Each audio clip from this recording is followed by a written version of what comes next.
मुंबई गोवा महामार्गावर माणगावमधील टेम्पाले येथील उड्डाण पुलावर भीषण अपघाताची घटना घडली आहे।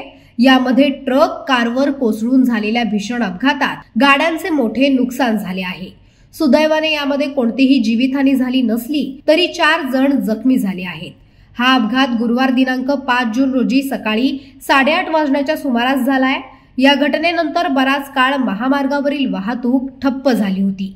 गोरेगाव पोलीस ठाण्याच्या सूत्रांनी दिलेल्या माहितीनुसार संजय चंद्रभान चौधरी वय वर्ष 22 राहणार वडाळा मुंबई हे आपल्या ताब्यातील MS08 AN 6785 या क्रमांकाची कार घेऊन मुंबईकडून गोवाकडे जात होते।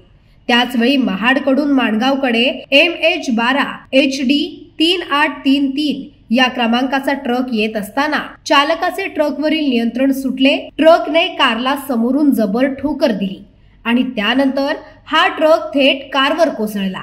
हा अपघात इतका भीषण होता की दोन्ही वाहने उड्डाण पुलावरून खाली कोसळता कोसळता वाचली।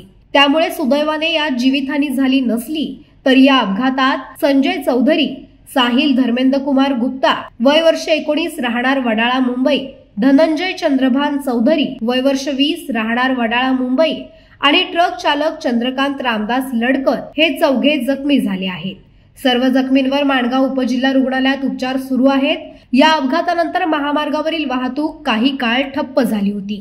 अपघाताची माहिती समजताच गोरेगाव पोलीस घटनास्थळी पोहोचले आणि त्यांनी स्थानिकांच्या सहाय्याने अपघातग्रस्त वाहने बाजूला करून वाहतूक सुरळीत केली। या प्रकरणी गोरेगाव पोलीस ठाण्यात ट्रक चालक रामदास लडकतच्या विरोधात गुन्हा दाखल करण्यात आलाय। गोरेगाव पोलीस ठाण्याचे सहाय्यक पोलीस निरीक्षक विजय सुर्वे आणि पोलीस उपनिरीक्षक SN राजकर यांच्या मार्गदर्शनाखाली पोलीस हवालदार PK घोडके अधिक तपास करत आहेत। वादळवारा लाईव्ह साठी प्रमोद जाधव, माणगाव। नवी मुंबई व रायगड जिल्ह्यातील ताज्या बातम्या आणि घडामोडींसाठी सबस्क्राईब करा वादळवारा लाईव्ह चॅनल आणि दाबा बेल आयकॉन।